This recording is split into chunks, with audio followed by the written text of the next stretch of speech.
한국은 그냥 스쳐가는 나라로 생각한 제가 지금은 너무 부끄럽습니다. 저는 오스트리아 빈에서 도시철도 전문 칼럼을 쓰는 38살 엘레나 슈미트입니다. 평생 일본의 질서와 시스템이 아시아 최고라고 믿어왔고 한국은 그저 잠깐 들르는 비교 취재지쯤으로 생각했습니다. 그런데 도쿄에서 시작된 작은 사고 하나, 서울역에서 만난 은퇴한 역장 한 분, 그리고 저를 은근히 밀어내려던 두 여자의 질투가 제 인생을 완전히 바꿔놓았습니다. 더 놀라운 건 저를 구한 나라가 제가 가장 기대했던 곳이 아니라 끝까지 마음의 문을 열어준 한국이었다는 사실입니다. 저는 왜 귀국 비행기 앞에서 발길을 돌렸을까요? 본 영상은 스토리를 재구성한 이야기입니다.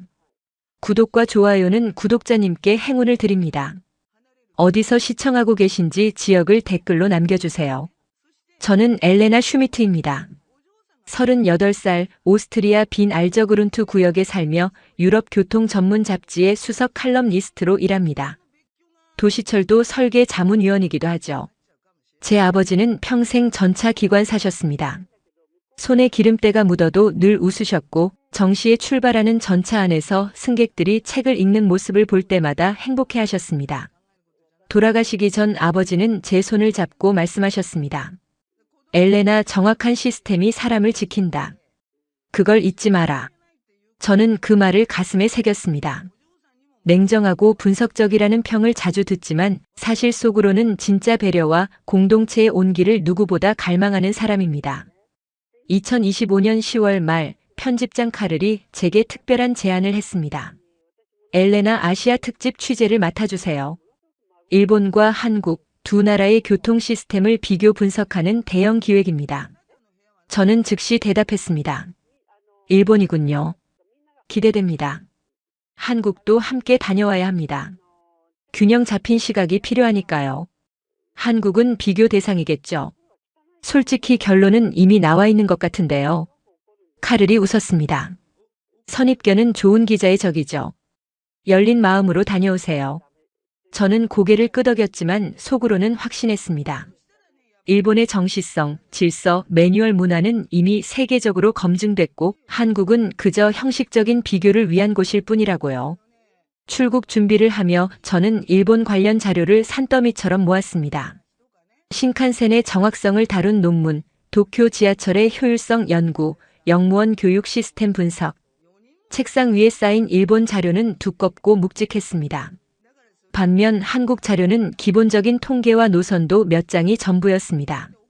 어차피 며칠만 머물 테니까 깊이 파고들 필요는 없겠지. 제 방에는 아버지가 젊은 시절 찍으신 빈 전차 사진이 걸려 있습니다. 흑백 사진 속 아버지는 기관실 앞에서 환하게 웃고 계셨죠. 저는 그 사진을 보며 다짐했습니다. 아버지, 제대로 된 시스템이 뭔지 세상에 알려드릴게요. 일본처럼 완벽한 나라를 취재해서요. 2025년 11월 초 저는 빈을 떠나 도쿄로 향하는 비행기에 올랐습니다. 비행기 안에서 노트북을 열고 취재 계획을 다시 점검했습니다.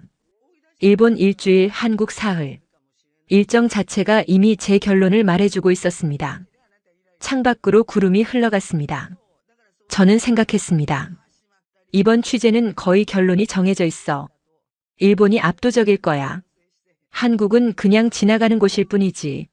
하지만 저는 몰랐습니다.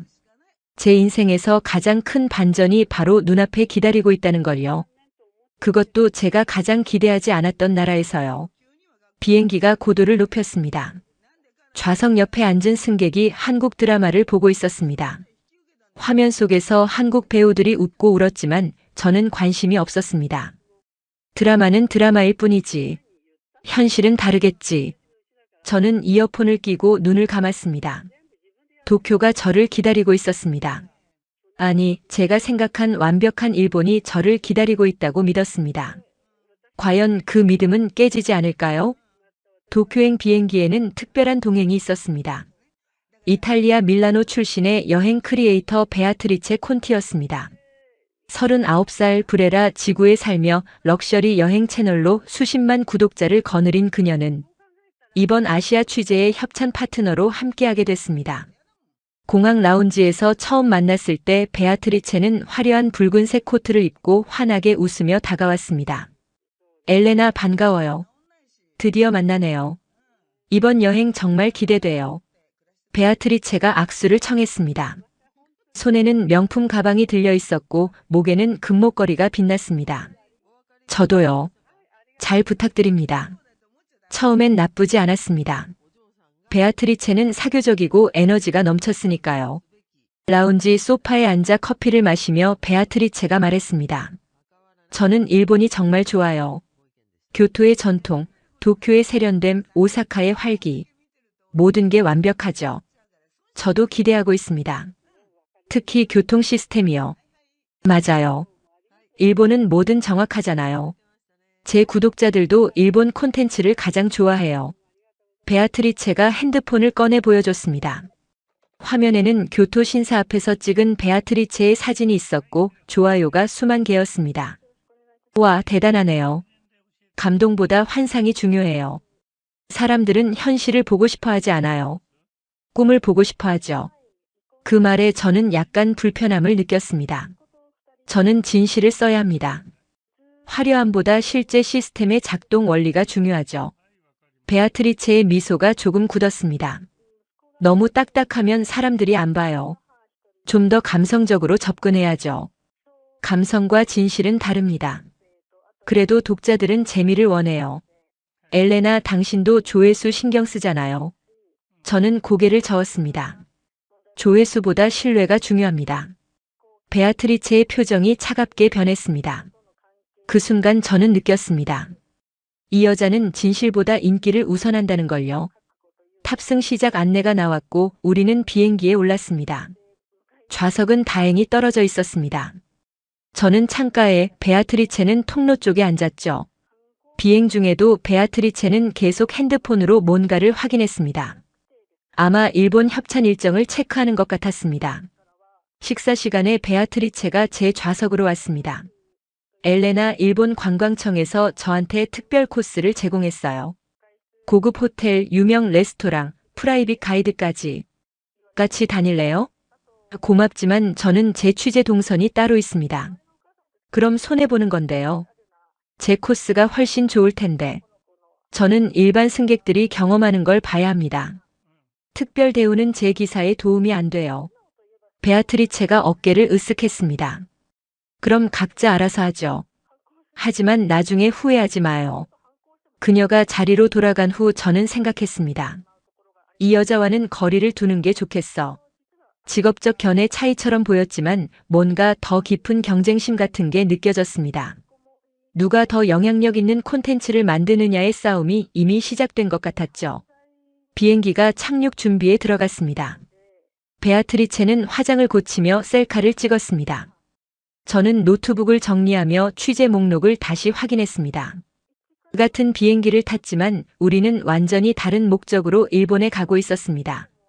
베아트리체는 화려한 이미지를 위해, 저는 진실한 분석을 위해. 도쿄 나리타 공항이 보이기 시작했습니다. 베아트리체가 중얼거렸습니다. 드디어 일본이네.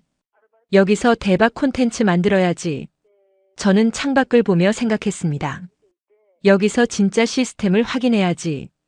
우리는 같은 곳으로 가지만 서로 다른 것을 보게 될 것 같았습니다. 과연 누가 오를까요? 도쿄 나리타 공항에 도착한 순간 저는 감탄했습니다. 공항 동선이 완벽했습니다. 표지판은 명확했고 안내방송은 정확했으며 직원들은 정중했습니다. 입국 심사를 마치고 짐을 찾는 과정도 매끄러웠죠. 역시 일본이야. 시스템이 이렇게 완벽할 수가. 저는 노트에 첫인상을 적었습니다. 베아트리체는 공항 로비에서 이미 셀카를 찍고 있었습니다. 일본 도착, 여기부터 이미 퀄리티가 달라요. 그녀가 카메라에 대고 말했습니다.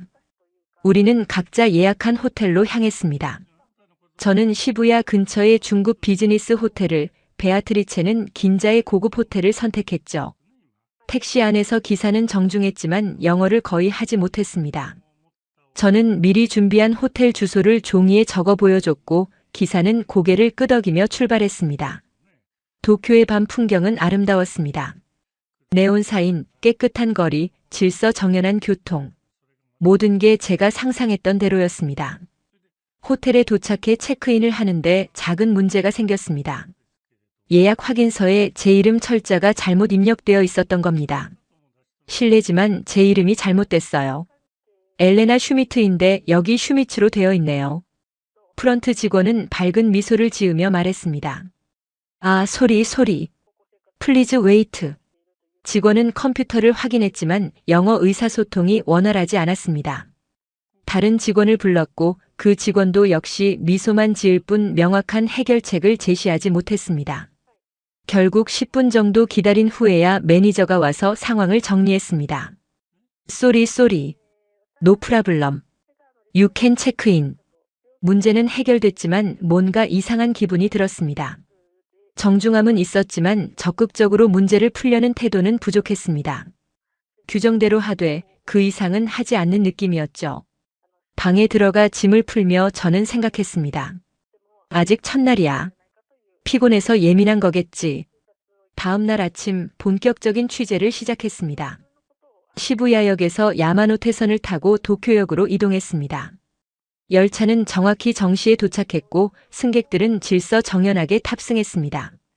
역 안내 방송도 명확했고 환승 동선도 훌륭했습니다.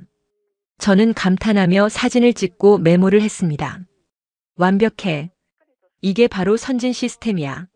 하지만 작은 질문을 던질 때마다 미묘한 벽이 느껴졌습니다. 역무원에게 특정 노선에 대해 물었을 때 그는 정중히 미소 지으며 팜플렛을 건넸지만 추가 설명은 하지 않았습니다. 다른 승객에게 길을 물었을 때도 고개를 숙이며 쏘리만 반복했습니다. 점심시간에 들른 식당에서도 비슷했습니다. 메뉴판이 일본어로만 되어 있어 영어 메뉴를 요청했지만 직원은 난감한 표정만 지을 뿐이었습니다. 결국 사진 메뉴를 보고 손가락으로 가리켜 주문했습니다. 음식은 맛있었지만 소통의 어려움은 계속됐습니다. 오후에 신주쿠역을 취재하던 중 베아트리체를 우연히 마주쳤습니다. 그녀는 전문 사진작가와 함께 화려한 장면을 찍고 있었습니다. 엘레나 어때요? 일본 최고죠? 시스템은 완벽해요. 하지만 뭔가 좀 차갑달까요? 차가운 게 아니라 세련된 거예요. 일본은 원래 거리를 두잖아요. 그게 예의죠. 그런가요?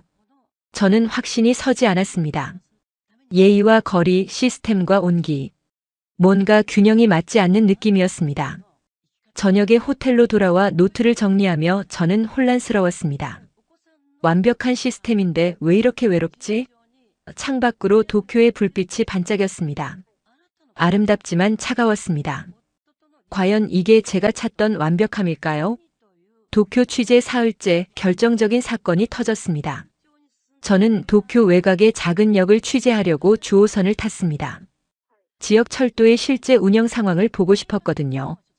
가방에는 취재 노트, 녹음기, 카메라, 그리고 아버지의 오래된 회중시계가 들어있었습니다. 아버지가 기관사 시절 쓰시던 시계로 저는 늘 중요한 취재에 가져갔습니다. 다치카와역에서 내려 역사 구조를 살피고 사진을 찍었습니다. 그런데 벤치에 잠시 앉아 메모를 하다가 화장실에 갔다 온 사이 가방이 사라졌습니다. 내 가방이 어디 갔지? 심장이 내려앉았습니다. 주변을 둘러봤지만 가방은 보이지 않았습니다. 급히 역무원에게 달려갔습니다. Excuse me, my bag lost. 역무원은 정중히 고개를 숙이며 뭔가 일본어로 말했습니다. 저는 영어로 다시 설명했지만 소통이 안 됐습니다. 다른 역무원을 불렀고 그 사람도 미소만 지을 뿐 명확한 도움을 주지 못했습니다. 결국 역장이 나왔습니다. 중년 남성이었는데 영어를 조금 했습니다. Your bag, what color? 블랙 백팩. 인사이드 노트북, 카메라, 레코더. IC. Please wait. We check CCTV. 역장은 사무실로 들어갔고 저는 1시간 가까이 기다렸습니다. 불안했습니다. 취재 자료도 자료지만 아버지의 시계가 걱정됐습니다. 역장이 다시 나왔습니다. Sorry, no find. Maybe someone take. 그럼 경찰은요? 신고해야죠. Yes, police. You go police station. We cannot help. 역장은 경찰서 위치를 지도에 그려줬지만 그게 전부였습니다. 직접 안내해주거나 경찰에 연락해주거나 함께 해결하려는 태도는 없었습니다.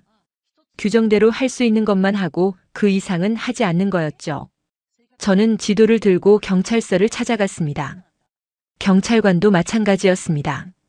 정중하게 신고서를 받아주고 절차를 설명했지만 제 불안을 함께 짊어지려는 태도는 없었습니다. 찾을 수 있을까요? 제가 물었습니다. Maybe. We try. 그게 전부였습니다. 저는 호텔로 돌아와 주저앉았습니다.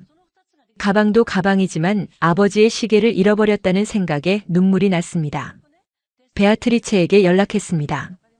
혹시 도움을 받을 수 있을까 싶어서요. 베아트리체, 나 가방 도난당했어. 어떡하지? 어머, 그래요? 안 됐네요.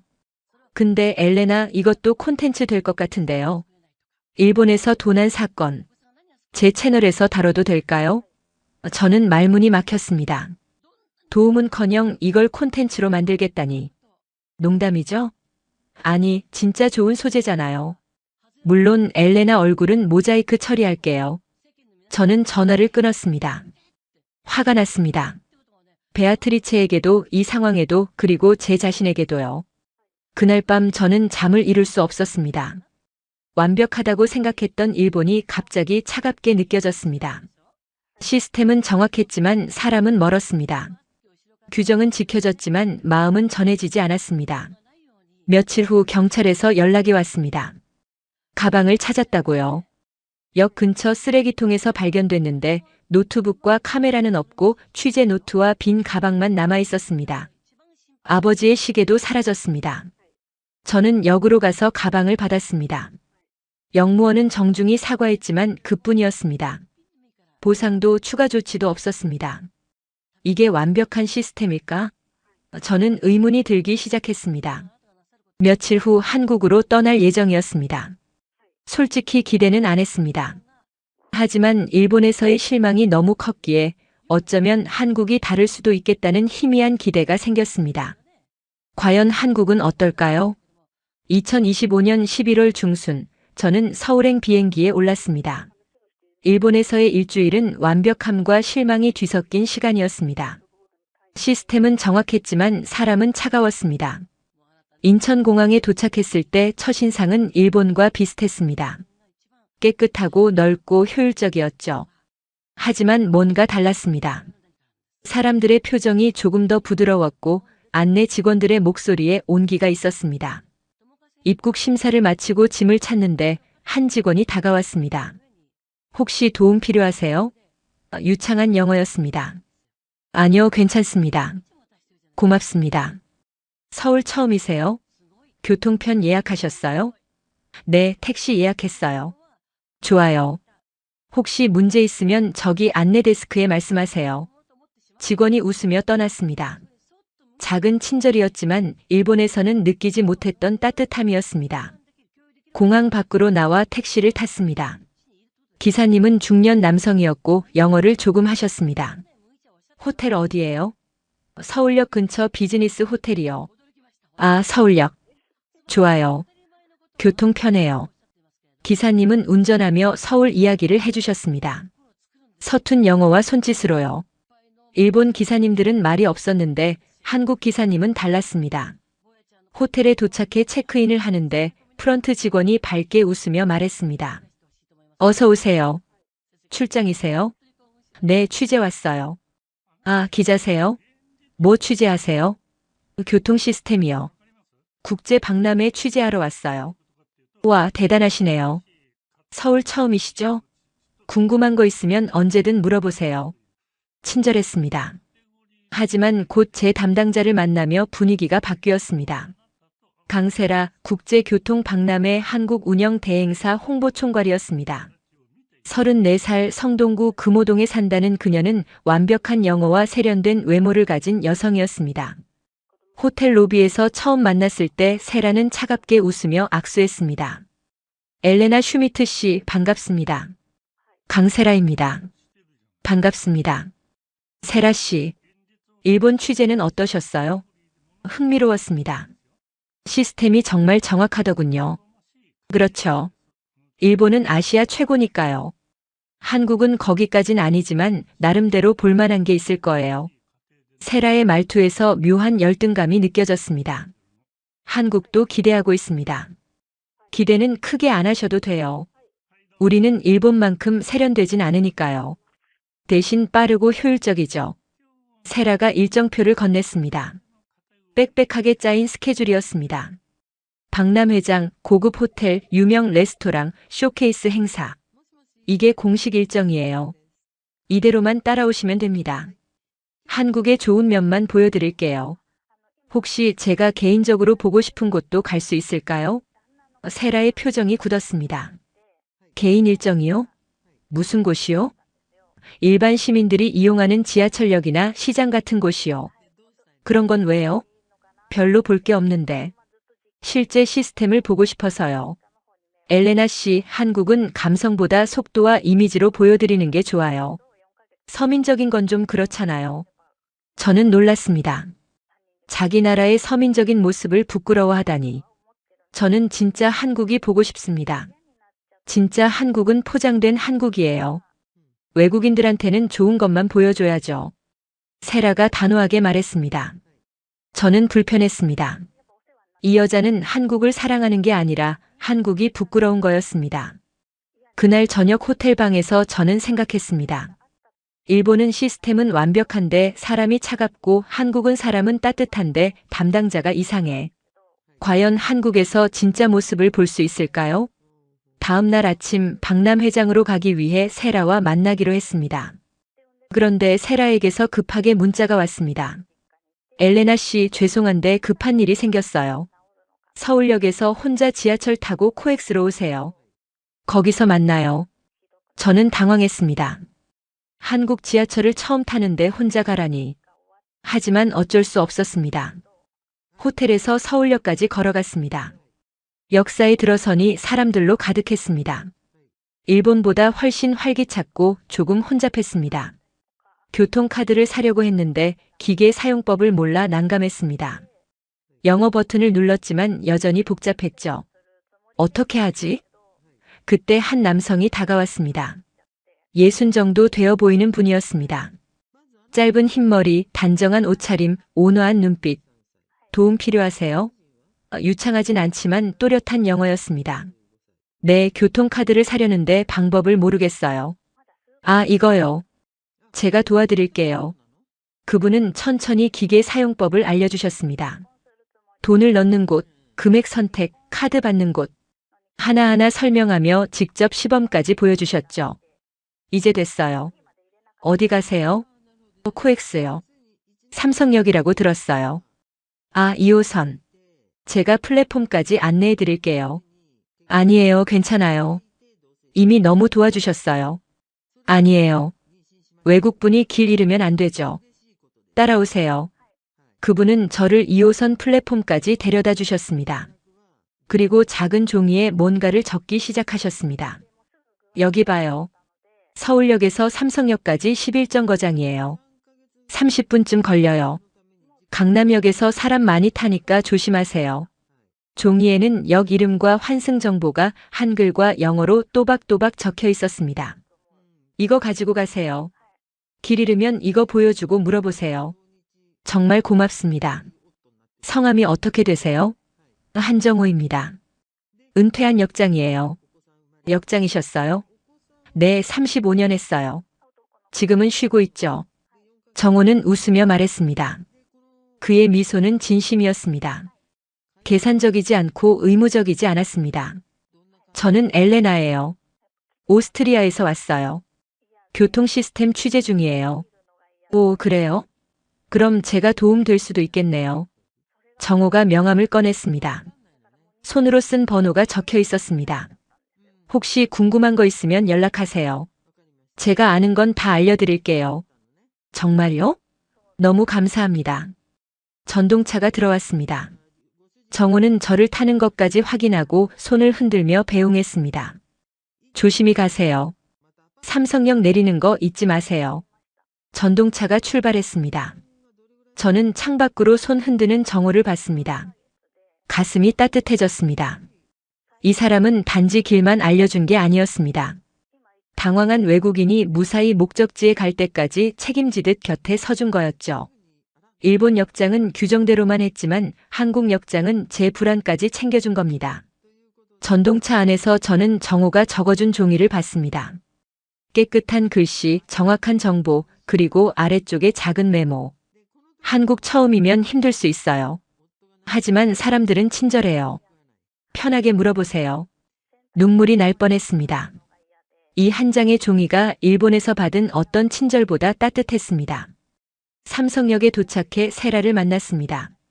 세라는 이미 짜증난 표정이었습니다. 늦었네요. 빨리 들어가요. 미안해요. 지하철이 처음이라. 지하철 타는 것도 못해요? 외국인들 참. 세라가 투덜거렸습니다.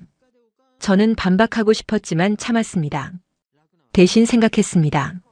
세라는 차갑지만 정호는 따뜻했어. 한국에는 두 얼굴이 있는 건가?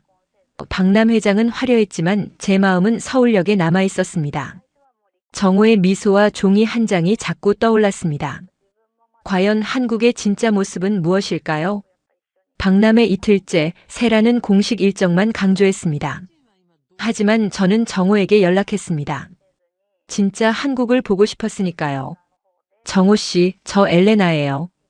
혹시 시간 되시면 일반 시민들이 이용하는 곳 보여주실 수 있나요? 물론이죠. 내일 오후에 대전 오세요. 제가 사는 곳이에요. 시장이랑 동네 구경시켜 드릴게요. 다음 날 저는 세라에게 개인 일정이 있다고 말하고 대전행 KTX를 탔습니다. 1시간 만에 대전역에 도착했고 정호가 마중 나와 있었습니다. 어서 오세요. 편하게 오셨어요? 네, KTX 정말 빠르고 편하네요. 우리 자랑이죠. 자, 이리 오세요. 점심 먼저 먹어요. 정호는 저를 중앙시장 골목으로 데려갔습니다. 오래된 시장이었지만 활기가 넘쳤습니다.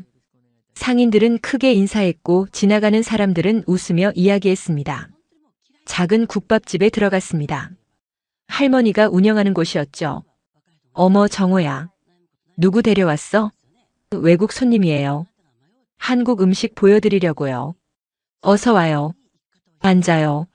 할머니는 저를 보자 환하게 웃으며 자리를 권했습니다. 메뉴판을 보는데 할머니가 다가왔습니다.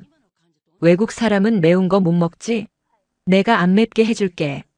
걱정 마. 감사합니다. 잠시 후 따끈한 소고기 국밥이 나왔습니다. 김치, 깍두기, 나물 반찬도 함께요. 이렇게 먹는 거예요. 밥을 국에 말아서.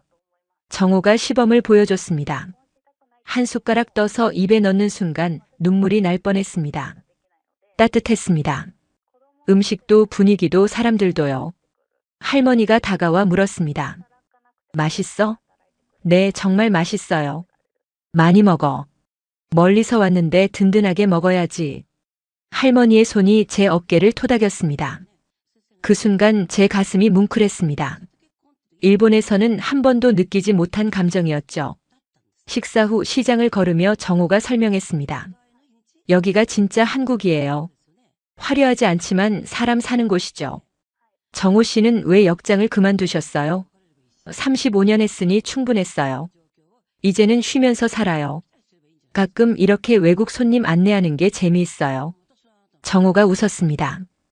오후에는 정호의 집 근처를 걸었습니다. 오래된 주택가였지만 깨끗했고 이웃들은 서로 인사하며 지나갔습니다. 갑자기 제가 어지러워지기 시작했습니다. 아침을 거르고 왔던 데다 피로가 쌓였던 모양입니다. 괜찮아요? 정호가 걱정스럽게 물었습니다. 조금 어지러워요. 병원 가요. 빨리. 정호는 저를 근처 내과로 데려갔습니다. 접수 직원은 외국인인 저를 보고 잠시 당황했지만 곧 영어로 설명하려 애썼습니다. 패스포트 있어요? 네, 여기요. 잠시만요. 외국인 진료 확인할게요. 직원은 주변 동료들에게 물어가며 절차를 확인했습니다. 서툴렀지만 끝까지 도우려는 태도가 느껴졌습니다. 진료실에 들어가니 의사 선생님이 영어로 물었습니다. 어디 불편하세요? 어지럽고 속이 안 좋아요. 혈압 재볼게요. 언제부터 그랬어요? 진료는 꼼꼼했습니다. 의사 선생님은 서툰 영어로도 끝까지 설명했고 간호사는 처방전을 영어로 번역해줬습니다. 과로와 저혈당이에요. 푹 쉬고 잘 드세요. 약 드시면 나아질 거예요. 감사합니다. 병원비를 내려는데 정호가 말렸습니다. 제가 낼게요. 손님인데. 아니에요, 제가 낼게요. 결국 제가 냈지만 금액을 보고 놀랐습니다. 너무 저렴했습니다. 오스트리아의 10분의 1도 안 됐죠. 밖으로 나오며 저는 정호에게 말했습니다. 한국 의료 시스템 대단하네요. 외국인한테도 친절하고 저렴해요. 당연하죠. 아픈 사람은 다 사람이에요. 국적이 중요한가요? 정호의 말이 가슴에 박혔습니다. 저녁에 대전역에서 정호와 헤어졌습니다. 정호 씨, 정말 고마워요. 오늘 한국의 진짜 모습을 봤어요. 별 말씀을요. 또 오세요. 다음엔 더 좋은 곳 보여드릴게요. 서울로 돌아오는 KTX 안에서 저는 노트에 적었습니다. 한국의 장점은 친절만이 아니다. 시민의 정과 실무 시스템이 동시에 움직인다. 이게 진짜 선진국이다. 과연 세라는 이걸 이해할 수 있을까요? 서울로 돌아온 다음 날 박람회장에서 충격적인 광경을 목격했습니다.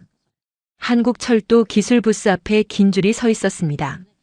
그런데 놀라운 건 그 줄에 일본 관람객들이 많았다는 겁니다. 저 사람들 일본인 맞아요? 제가 세라에게 물었습니다. 네, 일본 철도 회사 관계자들이에요. 한국 기술 배우러 왔대요. 일본이 한국을 배운다고요? 요즘은 그래요. 한국 무인 결제 시스템이랑 안전 설비가 더 앞서거든요. 세라가 무심하게 대답했습니다. 저는 부스에 가까이 가서 살펴봤습니다. 한국 기술진이 일본 관람객들에게 설명하고 있었습니다. 실시간 안전 모니터링 시스템, 스마트 승강장 관리, AI 기반 정시 운행 데이터. 일본 관람객들은 메모하고 사진 찍고 질문했습니다. 정시율이 몇 %죠? 99.8%입니다. KTX 기준으로요. 대단하네요. 우리보다 높아요. 일본 관람객의 감탄이 들렸습니다. 저는 믿을 수 없었습니다. 제가 그토록 동경했던 일본이 한국을 배우고 있다니. 오후에는 박람회를 나와 서울 시내를 걸었습니다. 명동 거리에는 일본 관광객들로 가득했습니다. 화장품 가게, 옷가게, 음식점마다 일본어가 들렸습니다. 이 마스크팩 일본에 없는 거야. 사자. 여기 떡볶이 진짜 맛있어. 줄 서야 돼. 저기 드라마 촬영지래. 사진 찍자. 일본 젊은이들이 한국 상품과 문화를 적극적으로 소비하고 있었습니다. 교보문고에 들어갔습니다. 일본어 번역 코너가 따로 있었고 한국 소설과 에세이가 가득했습니다. 한 일본 여성이 책을 고르고 있었습니다. 실례지만 한국 책 좋아하세요? 제가 영어로 물었습니다. 네, 요즘 한국 작가들 정말 좋아요. 감성이 풍부하고 진솔해요. 일본 책도 좋잖아요. 일본 책은 세련됐지만 좀 차가워요. 한국 책은 따뜻해요. 그녀의 말이 제 가슴을 쳤습니다. 저도 똑같이 느꼈으니까요. 저녁에 홍대 거리를 걸었습니다. 버스킹 공연이 열리고 있었고 관객 중 절반은 외국인이었습니다. 일본인, 중국인, 동남아시아인들이 함께 춤추고 노래했습니다. 한국 가수가 무대에서 말했습니다. 한국 와주셔서 감사해요. 여러분이 한국을 사랑해주는 만큼 우리도 여러분을 사랑해요. 박수가 터졌습니다. 저도 모르게 박수를 쳤습니다. 가슴이 벅찼습니다. 호텔로 돌아와 노트를 정리하며 저는 혼란스러웠습니다. 내가 뭘 잘못 봤던 걸까? 일본을 배우러 왔는데 일본이 한국을 배우고 있잖아. 그날 밤 정호에게 문자를 보냈습니다. 정호 씨, 오늘 박람회에서 일본 사람들이 한국 기술 배우는 거 봤어요. 놀라웠어요. 곧 답장이 왔습니다. 당연하죠. 우리 기술 좋아요. 하지만 더 중요한 건 기술이 아니에요. 사람이죠. 한국은 사람을 먼저 생각해요. 저는 그 문자를 여러 번 읽었습니다. 사람을 먼저 생각한다. 그게 한국과 일본의 차이였습니다. 다음 날 아침 세라를 만났습니다. 세라는 여전히 차가웠습니다. 엘레나 씨, 어제 대전 갔다며요? 왜 허락도 없이 갔어요? 개인 일정이었어요. 개인 일정도 저한테 보고해야죠. 무슨 일 생기면 어떡해요?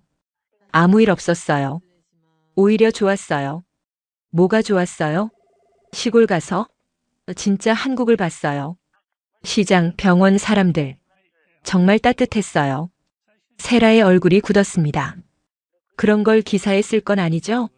왜요? 우리는 고급스럽고 세련된 한국을 보여주려고 준비했어요. 시골 시장 같은 건 이미지에 안 좋아요. 하지만 그게 진짜잖아요. 진짜는 중요하지 않아요. 이미지가 중요해요. 세라가 단호하게 말했습니다. 저는 화가 났습니다. 세라 씨, 한국이 부끄러워요? 뭐라고요? 자기 나라 서민 문화가 부끄러워서 숨기는 거 아니에요? 세라의 얼굴이 새빨개졌습니다. 부끄러운 게 아니에요. 현실적인 거예요. 외국인들은 화려한 것만 봐요. 아니에요.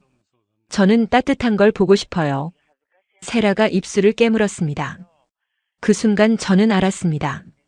이 여자는 한국을 사랑하지만 동시에 한국이 일본만 못하다고 믿는 거였죠. 그게 세라의 상처였습니다. 과연 이 상처는 치유될 수 있을까요? 제가 한국의 실제 매력을 기사 초안에 담기 시작하자 예상치 못한 일들이 벌어졌습니다. 먼저 베아트리체가 연락해 왔습니다. 엘레나, 당신 한국 기사 본문 좀 보여줄래요? 왜요? 참고하고 싶어서요. 우리 협력 관계잖아요. 저는 초안 일부를 보냈습니다.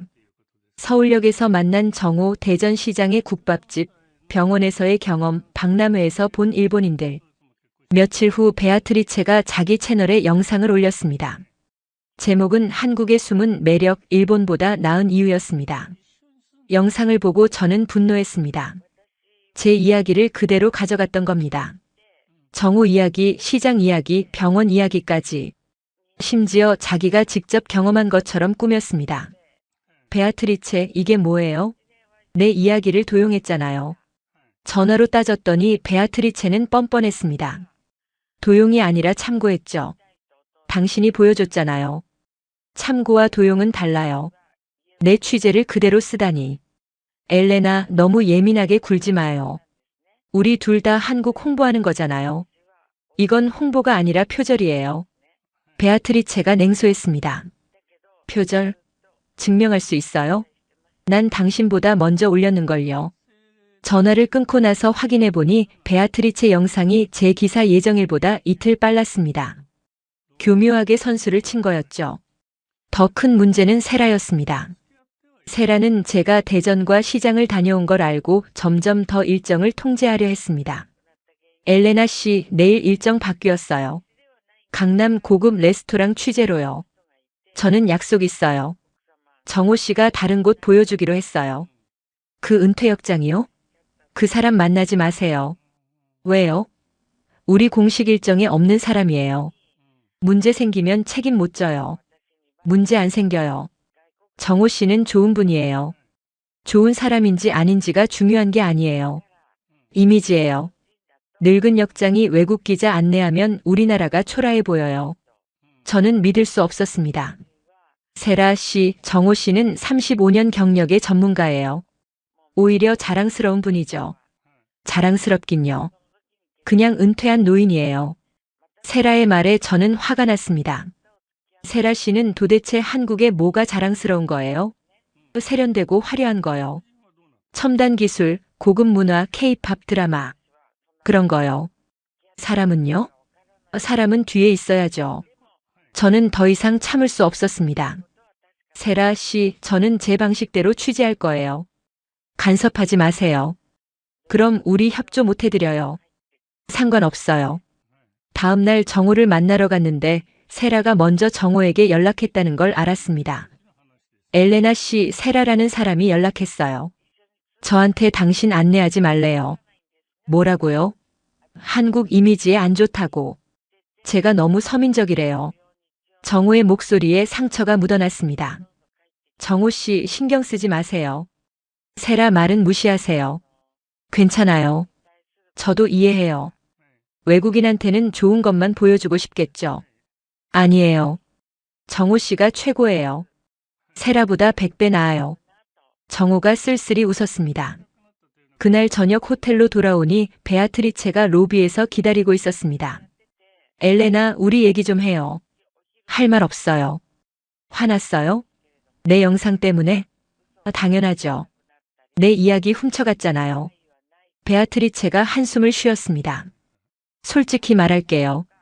당신 기사가 너무 좋았어요. 진심이 느껴졌어요. 근데 내 채널은 협찬으로 먹고 사는데 일본 협찬 라인이 끊기면 망해요. 그래서 내 걸 훔친 거예요? 미안해요. 하지만 어쩔 수 없었어요. 살아남으려면요. 저는 어이가 없었습니다. 베아트리체, 그게 변명이 돼요? 변명 아니에요. 현실이에요. 당신은 월급쟁이니까 편하죠. 난 프리랜서예요. 안 팔리면 끝이에요. 베아트리체가 울먹였습니다. 저는 말문이 막혔습니다. 그날 밤 저는 잠을 이룰 수 없었습니다. 베아트리체의 질투, 세라의 열등감, 그리고 제 분노. 모든 게 뒤섞였습니다. 과연 이 혼란은 어떻게 끝날까요? 대전 외곽철도 안전시범 현장을 취재하던 날 모든 게 바뀌었습니다. 그날은 한국철도 안전 시스템을 해외 관계자들에게 시연하는 날이었습니다. 저와 베아트리체, 세라, 그리고 정호도 함께했습니다. 정호는 제 개인 초대로 온 거였죠. 오전 시연은 순조로웠습니다. 긴급 제동 시스템, 승객 안전관리, 사고 대응 매뉴얼. 모든 게 인상적이었습니다. 점심시간에 도시락이 나왔습니다. 베아트리체가 도시락을 받아 먹기 시작했습니다. 그런데 몇 분 후 베아트리체 얼굴이 빨개지기 시작했습니다. 숨이 안 쉬어져. 베아트리체가 목을 움켜쥐었습니다. 알레르기 쇼크였습니다. 세라가 소리쳤습니다. 큰일 났어요. 구급차 불러요. 하지만 세라는 겁을 먹고 우왕좌왕했습니다. 협찬사 관계자들도 책임을 피하려 뒤로 물러났습니다. 우리 잘못 아니에요. 도시락 업체 문제예요. 우리는 몰라요. 알레르기 정보 안 받았어요. 사람들이 서로 책임을 미루는 사이 베아트리체는 쓰러졌습니다. 그때 정호가 달려왔습니다. 비켜요. 제가 할게요. 정호는 베아트리체를 눕히고 기도를 확인했습니다. 그리고 현장 직원들에게 명령했습니다. 에피펜 있어요? 네, 비상용으로요. 가져와요. 빨리. 정호는 에피펜을 받아 베아트리체 허벅지에 주사했습니다. 그리고 119에 전화했습니다. 여기 대전 외곽철도 시범장이에요. 알레르기 쇼크 환자 있어요. 빨리 와주세요. 정호의 목소리는 침착했습니다. 주변 시민들도 도왔습니다. 한 아주머니가 물을 가져왔고 한 아저씨가 담요를 덮어줬습니다. 괜찮아요. 구급차 곧 와요. 숨 쉬어요. 천천히요. 사람들이 베아트리체를 격려했습니다. 5분 후 구급차가 도착했습니다. 구급대원들이 베아트리체를 들것에 옮겼습니다. 보호자 계세요? 제가 갈게요. 저는 구급차에 탔습니다.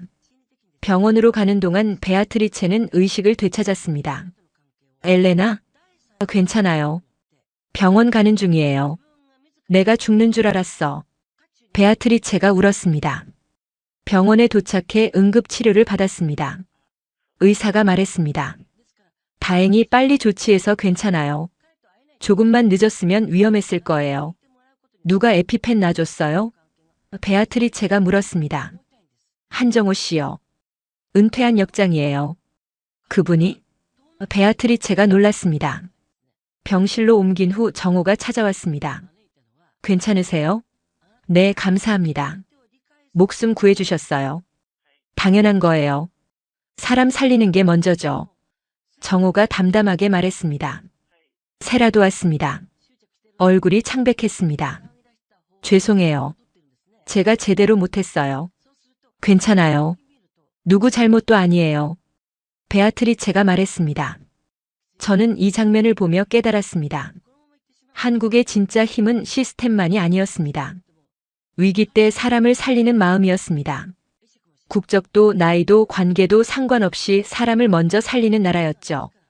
베아트리체를 가장 질투했던 정호가 베아트리체를 살렸습니다. 세라가 무시했던 그 은퇴 역장이 모두가 물러설 때 앞으로 나왔습니다. 그날 저녁 병실에서 저는 노트에 적었습니다. 좋은 나라는 보여주기 위해 꾸민 나라가 아니다. 위기 때 사람을 끝까지 살려내는 나라다. 한국이 바로 그런 나라다. 과연 이 사건 후 무엇이 바뀔까요? 병원에서 이틀을 보낸 베아트리체는 완전히 회복했습니다. 퇴원 전날 밤 베아트리체가 제게 말했습니다. 엘레나, 할 말이 있어요. 뭐예요? 미안해요. 당신 이야기 훔친 거. 베아트리체의 눈에 눈물이 맺혔습니다. 이제 와서 사과해요? 늦은 거 알아요. 하지만 진심이에요. 베아트리체가 울기 시작했습니다. 솔직히 말할게요. 나는 당신이 부러웠어요. 진심으로 취재하고 사람들한테 감동받고 정직하게 기사 쓰는 당신이요. 그래서 훔친 거예요? 아니, 두려웠어요. 당신 기사가 내 영상보다 훨씬 좋을 것 같아서요. 일본 협찬 라인도 잃을까봐 무서웠고요. 베아트리체, 그게 이유가 돼요? 안 돼요. 알아요. 근데 나는 프리랜서예요. 조회수 안 나오면 끝이에요. 살아남으려고 했어요. 베아트리체가 손으로 얼굴을 가렸습니다. 당신 아까 날 살렸잖아요. 구급차 같이 타주고 병실 지켜주고. 근데 나는 당신한테 뭐 했어요? 훔치고 경쟁하고 질투했어요. 저는 한숨을 쉬었습니다. 베아트리체, 화는 나지만 이해는 해요. 당신도 힘들었겠죠? 정말? 네. 근데 앞으로는 정직하게 해요. 그게 결국 오래가는 길이에요. 베아트리체가 고개를 끄덕였습니다. 고마워요, 엘레나. 당신은 좋은 사람이에요. 다음 날 세라도 찾아왔습니다. 세라는 조용히 앉더니 말했습니다. 엘레나 씨, 저도 사과할게요. 무슨 일로요? 정호 씨 무시한 거요. 당신 일정 통제한 거요. 다 제 잘못이에요. 세라의 목소리가 떨렸습니다. 왜 그랬어요? 일본 유학 시절 이야기할게요. 저는 도쿄에서 3년 살았어요. 거기서 느꼈어요. 한국은 아직 일본만 못하다는 걸요. 그게 사실이에요? 아니요. 제 열등감이었어요. 일본 친구들이 한국 무시할 때마다 저도 같이 무시했어요. 제 나라인데도요. 세라가 울었습니다. 그래서 한국이 포장돼야만 인정받는다고 믿었어요. 서민적인 모습, 소박한 모습은 부끄럽다고 생각했죠. 하지만 그게 진짜 한국인데요. 이제 알았어요. 정호 씨가 베아트리체 살리는 거 보고 깨달았어요.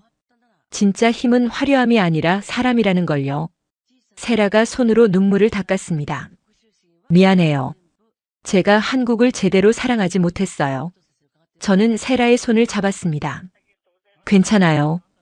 이제 제대로 사랑하면 돼요. 며칠 후 정호를 만났습니다. 정호는 여전히 온화했습니다. 정호 씨, 베아트리체 구한 거 대단했어요. 아니에요. 당연한 거예요. 당연하지 않아요. 정호 씨는 영웅이에요. 영웅 아니에요. 그냥 사람일 뿐이에요. 한국 사람은 다 그래요. 위급하면 도와주죠. 정호가 웃었습니다. 저는 가슴이 뭉클했습니다. 이 사람, 이 나라가 진짜 선진국이었습니다. 그날 저녁 호텔방에서 저는 기사를 완성했습니다. 제목은 시스템을 넘어선 나라, 한국의 진짜 힘이었습니다. 완벽한 질서만 추구하는 일본과 달리 한국은 시스템과 사람의 마음이 함께 움직이는 나라라고 썼습니다. 기사를 보낸 후 편집장 카를에게서 연락이 왔습니다. 엘레나, 기사 정말 좋아요. 근데 한국에 너무 치우친 거 아닌가요? 아니요. 이게 진실이에요. 알겠어요. 믿을게요. 저는 창밖을 봤습니다. 서울의 밤이 빛났습니다. 이제 무엇을 할까요? 오스트리아로 돌아갈 날이 다가왔습니다. 2025년 11월 말 인천공항에서 탑승 수속을 하러 갔습니다. 베아트리체는 먼저 이탈리아로 돌아갔고 세라는 공항까지 배웅 나왔습니다. 엘레나 씨, 정말 고마웠어요. 그리고 미안했어요. 괜찮아요, 세라 씨. 앞으로 한국 자랑스럽게 생각하세요. 네, 그럴게요. 세라가 환하게 웃었습니다. 정호도 왔습니다. 대전에서 KTX를 타고 왔다고 했습니다. 엘레나 씨 잘 가세요. 정호 씨 정말 고마웠어요. 정호 씨 덕분에 제 인생이 바뀌었어요. 제가 뭘 했다고요? 저한테 진짜 한국을 보여주셨어요. 정호가 작은 선물 상자를 건넸습니다. 이거 받으세요. 작은 거예요. 열어보니 손으로 쓴 편지와 작은 전통 매듭 장식이 들어있었습니다. 편지에는 이렇게 적혀 있었습니다. 엘레나 씨, 한국을 좋게 봐주셔서 감사해요. 우리는 완벽하지 않지만 사람을 사랑하는 마음만은 진짜예요. 언제든 다시 오세요. 제가 또 안내해 드릴게요. 한정우 드림. 저는 울었습니다. 정호가 손수건을 건넸습니다. 울지 마세요. 다시 만나요. 네, 꼭 다시 올게요. 탑승구로 걸어가는데 발이 떨어지지 않았습니다. 뭔가 잘못된 것 같았습니다. 이렇게 떠나면 안 될 것 같았습니다. 탑승구 앞에서 저는 멈췄습니다. 승무원이 물었습니다. 탑승하시겠어요? 잠깐만요. 저는 가방을 내려놓고 생각했습니다. 내가 정말 원하는 게 뭐지? 빈으로 돌아가서 편안한 삶을 사는 거? 아니면 여기서 진짜 의미 있는 일을 하는 거? 10분을 고민하다 저는 결정했습니다. 탑승구를 돌아서 나왔습니다. 세라와 정호는 아직 공항에 있었습니다. 왜 안 타요? 세라가 놀라며 물었습니다. 못 가겠어요. 한국에 남을래요. 정말요? 네. 이 나라를 제대로 취재하고 싶어요. 단순한 기사 한 편으로는 부족해요. 정호가 웃었습니다. 좋은 결정이에요. 다음 날 저는 편집장에게 전화했습니다. 칼을, 저 한국에 좀 더 있을게요. 얼마나? 6개월쯤이요. 장기 취재하고 싶어요. 엘레나 정신 차려요. 그건 너무 긴데요. 이 나라는 그럴 가치가 있어요. 믿어주세요. 카를이 한숨을 쉬었습니다. 알겠어요. 6개월 드릴게요. 대신 제대로 된 기획 보내주세요. 고마워요. 저는 서울의 아파트를 얻었습니다. 작은 원룸이었지만 충분했습니다. 대전 도시교통연구소에서 객원연구원 자리를 제안했고 저는 수락했습니다. 정호와 함께 한국철도 문화를 연구하는 프로젝트를 시작했습니다. 따뜻한 시스템, 한국철도의 사람 중심 철학이라는 제목으로요. 몇 달 후 카를이 직접 한국에 왔습니다. 저는 정호와 함께 카를을 맞이했습니다. 카를, 이분이 한정호 씨예요. 제가 말씀드린 은퇴 역장이에요. 반갑습니다. 엘레나한테 많이 들었어요. 카를과 정호가 악수했습니다. 셋이서 저녁을 먹으며 카를이 말했습니다. 엘레나, 당신 기사 유럽에서 난리 났어요. 조회수 최고 기록했어요. 정말요? 네. 사람들이 감동했어요. 시스템만이 아니라 사람을 보여줘서요. 정호가 말했습니다. 저희가 특별한 건 아니에요. 그냥 사람 사는 거예요. 카를이 웃었습니다. 우리는 기술을 취재하러 왔다가 사람을 배우고 가네요. 그날 밤 집으로 돌아오며 저는 생각했습니다. 제 선택이 옳았어. 이곳이 제 자리야. 창밖으로 서울의 야경이 보였습니다. 반짝이는 불빛들, 움직이는 사람들, 살아 숨쉬는 도시. 저는 노트를 펼치고 썼습니다. 한국은 제게 두 번째 인생을 준 나라다. 완벽한 시스템을 찾으러 왔다가 완벽한 사람을 만났다. 이제 이곳이 제 집이다. 며칠 후 정호와 시장을 걸었습니다. 국밥집 할머니가 반겼습니다. 어머 엘레나. 안 갔어? 안 갔어요. 여기 살기로 했어요. 잘했어. 우리 마을 사람 됐네. 할머니가 웃으며 제 손을 잡았습니다. 정호가 말했습니다. 엘레나 씨, 이제 진짜 한국 사람이에요. 네, 저도 그렇게 느껴요. 우리는 걸었습니다. 시장 골목을, 오래된 동네를, 사람들 사이를요. 저는 행복했습니다. 완벽한 시스템을 찾아 떠났던 여정이 완벽한 마음을 찾는 여정으로 바뀌었습니다. 그리고 그 마음은 한국에 있었습니다. 지금은 2025년 12월입니다. 저는 38살이고 한국에서 새로운 삶을 시작했습니다. 앞으로 어떤 일이 펼쳐질지 모르지만 한 가지는 확실합니다. 이 선택을 후회하지 않을 거라는 것. 그리고 한국이 제게 준 따뜻함을 세상에 알릴 거라는 것. 저는 엘레나 슈미트입니다. 한국을 사랑하는 오스트리아 기자입니다. 제 이야기는 여기서 끝이 아니라 시작입니다. 감사합니다, 한국. 당신이 저를 변화시켰습니다.